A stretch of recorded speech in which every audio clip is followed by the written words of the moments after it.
You know what would be a cool idea? Being able to level up heroes, unlock special abilities, and use new powers that we would otherwise never be able to see in PvP because they would be insanely overpowered. Well, good news! That's what the PvE system was going to be like for the standalone Overwatch 2 game. Bad news though, they just cancelled it. In a tweet by KarQ, the original PvE vision from 2019 is no more. Talent trees are scrapped and there will be no standalone version. We can only expect from here on out to get little bits of PvE as missions or stories released with each PvP season as part of the live service. As KarQ mentioned, this PvE element of Overwatch 2 was in the works since 2019. Years of work from the development team is now going to be shelved, and whatever's left of it will be piecemeal to us with PvP. Remember, this whole PvE experience was something that the developers were working on since 2019, and during that time, the developers spent less time supporting Overwatch to the point that the game felt abandoned. And now we're going to scrap the project and cram whatever's left of it into Overwatch 2 with its own PvE events. As far as the second half of that announcement goes, I'm fine with the PvE missions being released in chapters as part of the current Overwatch 2. But with the removal of talent trees, there won't be as many options to use new abilities or weapons that we otherwise would not be able to use on the PvP side of things. I imagine that this talent tree system could even go as far as bringing back old abilities of each hero from previous patches and mix and match your own setup.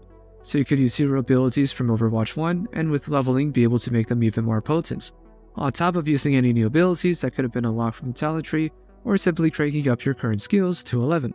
I know it's a lot to put a game like this together, but once again, they've been added since 2019. At this point, I feel like there's been some sort of rework going on in development, and whatever path they had set for the game was not very clear. Either way, it's very disappointing that we're not going to get a true version of that PvE experience, which is something that many of us have been wanting ever since the game was launched back in 2016. KarQ continues on to say that the team didn't have enough resources to release the project on time, much less have a definitive date for it to be released.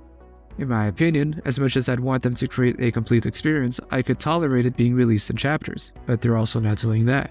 It will just be some random event that appears with a major update. I would prefer to see them included in Overwatch 2 with one mission at a time and include the talent tree along with it. The developers are more concerned about telling the story, but the problem is, if the gameplay remains the same, there's no reason to revisit those storyline missions. And you'll be trying very hard to sell the story to the players without those unique gameplay elements.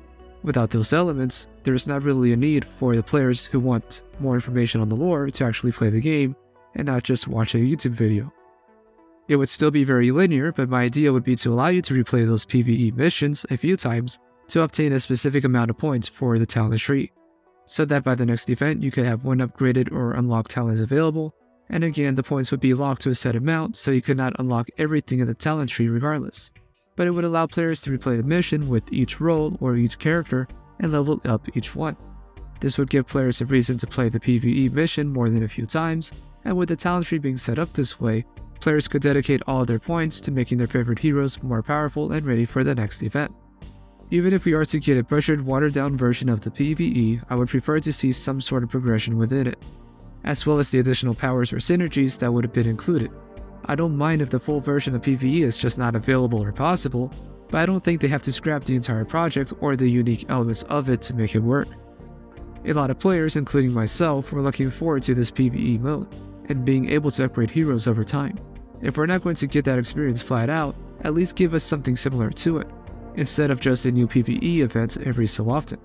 I barely play Overwatch as it is, simply because I don't want my matchmaking to affect my friends. My group plays the game on and off, and none of us play it as our primary game. With a PvE mode, it would have given us something to do and play the game for longer periods of time, while we all worked on leveling up our favorite heroes.